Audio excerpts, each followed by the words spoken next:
Over the course of the last few weeks, I've been discussing the ideas of AI from a philosophical perspective, a moral perspective, and today I'd like to talk about them from a commercial perspective, especially when it comes to AI in media.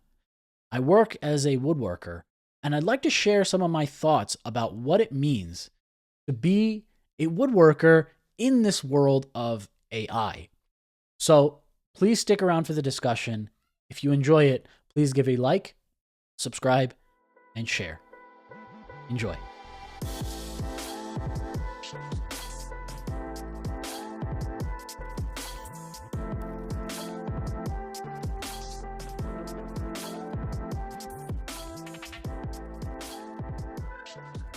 One of my hobbies, in addition to being an author and a creative, is working with my hands, and I love woodworking. I've built a number of different things. I even teach a woodworking class for children. Now, as a woodworker, the idea of AI and dealing with AI has been very interesting because woodworking is something that requires you to interact with something tangible, something real, and work on it bit by bit, bit by bit, bit by bit until you come up with a structure, a project. Now, one thing that's interesting about technology and has always been interesting about technology is the goal of technology, if you take it to its logical extreme, is to remove human beings, right? And this has always been something that's been interesting to me as a woodworker. What does it mean when you change the manner in which somebody interacts with their craft? So I am personally a person who likes manual woodworking, right? I like using planers. I like using chisels and hammers and hand saws and all sorts of tools that require me to work at the wood with my hands, right? If I can and not producing something large, I avoid using something like a large circular saw or a CNC machine or laser engraving or laser printing because it's just something that I enjoy doing and I don't want to hand that off to a machine. However, this is something that I've learned as a woodworker. You cannot turn the clock back on technology. That's its essential goal, right? Now, if we look back in history, crossbows initially, and I think it was in Paris, in France, crossbows were initially banned, right? They were banned because they were considered unethical to use. It was a technology, a weaponry that would cause damage on the battlefield that was immoral, and it was considered a bad thing for Christians to use a crossbow. Eventually, this idea went away and people started to use crossbows, people started to use guns, they started to use all sorts of things. Now, this is something that was known in various cultures. It was also known in the culture of Muslims within the Ottoman Empire. The Ottoman Empire, for a number of years, did not adopt the printing press. Why? Because they had hundreds and hundreds and hundreds of scribes who had real jobs that were working for the empire, and they didn't want to let all of those people just go by the wayside. What is going to happen to all of these people who have real jobs, who are doing real things and making money and earning from that? Can you just take away their jobs from them? And this is where, in the Muslim tradition, the Prophet Muhammad, peace be upon him, he warned about the idea of novelty. And this is something that Muslims have actually adopted for years, and it's part of their tradition. However, no matter who you talk to, what will they say? That it doesn't matter what your religious position is, technology is moving on. And it will continue moving on because that is what technology does. Now, and I consider myself hopefully a moral person, now we can be there to have a discussion about what are the moral and ethical constraints that we should place upon this technology. But to somehow believe that the technology will stop, that the technology will no longer advance, is, in my opinion, as a technologist and someone who works with these tools daily, day in and day out, foolish. It would be foolish of me as a woodworker to believe that I don't want anybody using CNC machinery to design something because it takes away woodworkers. Now, that might actually be my belief, but it doesn't matter what my belief is. It has come for woodworkers, and woodworking, other than being a novelty and specialty craft for some segment of society, is no longer a valid career for the vast majority of people. It's just not something that you can do to make a lot of money and run a family. I do it for fun, and I love it. I love working with wood, but it's just not something that could sustain my household. Now, a similar conversation comes for artists and creatives working in the world of media.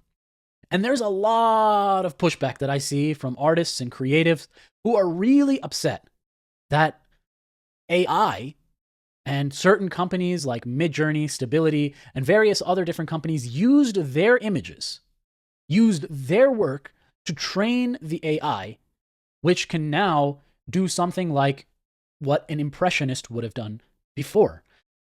Because for them, it was a human being that did that replacement, right? The band Linkin Park recently, they replaced their lead singer, and there was a period of grief for 7 years in which the band was without a lead singer.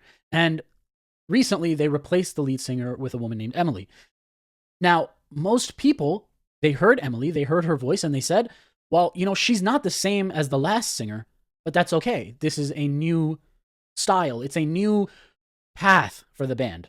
And people accepted it. Why? Because it's a human being replacing another human being. But what happens when you have a machine, something that is soulless, replacing something with a soul? And this argument actually is very interesting to me, coming from creatives who don't believe in God, who don't believe in a soul, who don't believe in the ethical and moral restraints that religion places on them, but all of a sudden they believe in the idea of the creative soul. Well, the truth is, all of us are human. All of us have our problems with technology in their own respective fields. I, as a woodworker, do not like the fact that CNC machines can do what I want to do, but it takes the CNC machine much less time and far less effort. But it's a reality. I can't ignore the reality and believe that, I can just continue on and, I have to now protest against the CNC machines and protest against people using, drills and impact drivers. This is just something that I cannot be okay with. And this is what we're seeing. We see writer strikes and artist strikes, and people are upset. Perhaps rightfully so. I'm not disagreeing with people's rightfully so emotion at being replaced by something cold, something not human.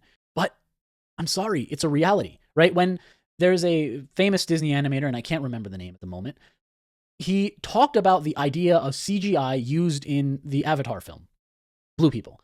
And in the film, this was one of the first uses of CGI at like a massive level that really changed filmmaking for everybody.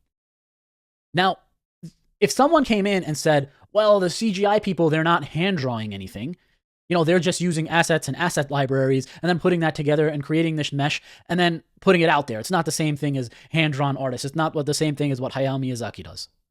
Well, that might be true, but it is a craft. It is something that the artist still needs to come in from CGI and imagine the world of Pandora. They don't just come in and say, oh, let me just click a button and now I get what I get. And this is something that I learned while building Wisdoms in the Wild, right? It wasn't something that was just, okay, let's just click a button and then out comes what we want.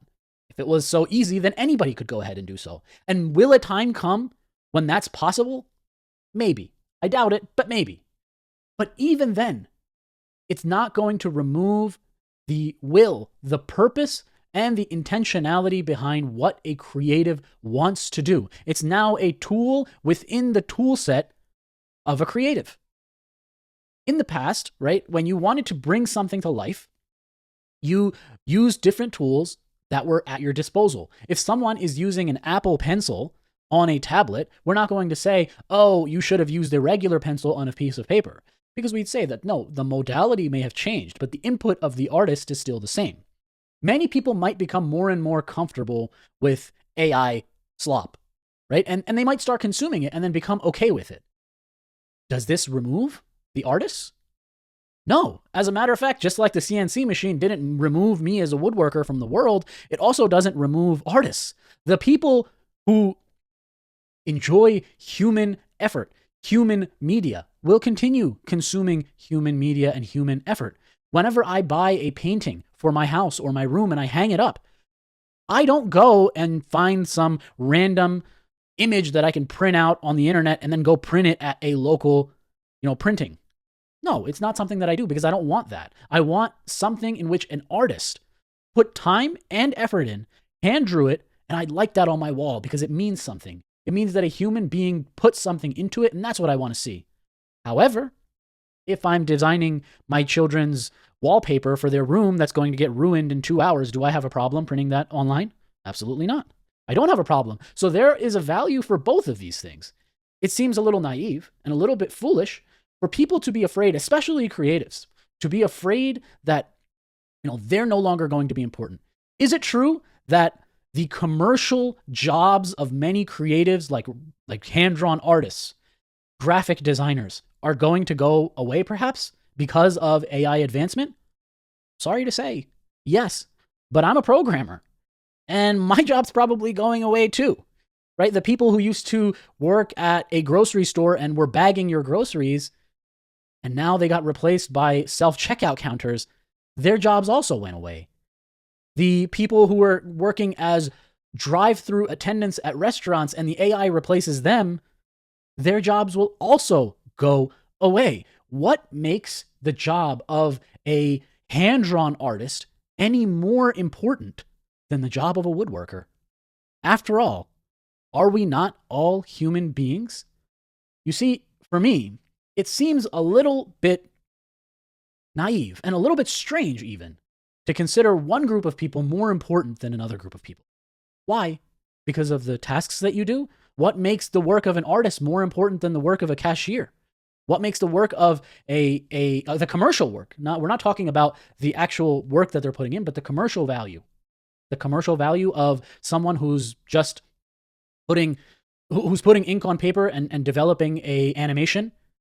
Their job is more important than the woodworker who got replaced by a CNC machine? I don't think so. We have to recognize that technology moves forward. How we react to that technology and how we adapt to it, that's in our control. Now, we can have all of the conversations we want about the ethical realities, the moral realities, the implications of all of these things. Sure, no problem. We can continue having those conversations time immemorial. But the technology moves on, and either you be the change or you are changed. I hope you enjoyed this small discussion, and I'd love for you to chime in with your thoughts and contribute to this conversation. If you liked some of the things I said, you disagreed with some of the things I said, please leave a comment, and I'd love for you to like and subscribe, and I look forward to seeing you in the next video. Take care.